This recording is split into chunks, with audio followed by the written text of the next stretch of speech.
جوه جول.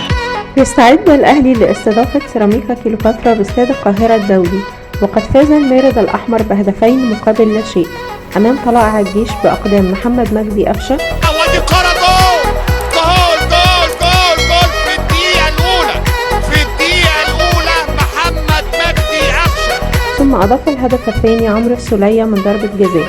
داخل عمرو السولية وبيجيب جول جول جول جول جول جول، بيسجل السولية. ويحتل النادي الأهلي صدارة الدوري برصيد 59 نقطة، أما سيراميكا كليوباترا فيقع في المركز الثاني عشر برصيد 31 نقطة.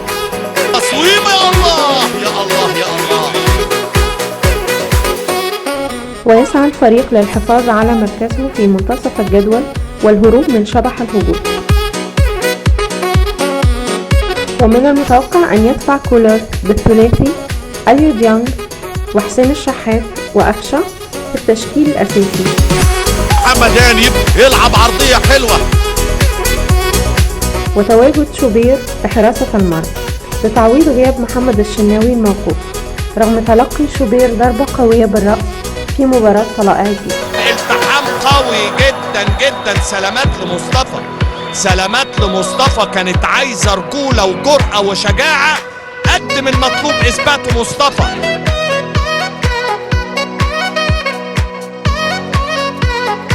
اشترك في القناة ليصلك كل جديد.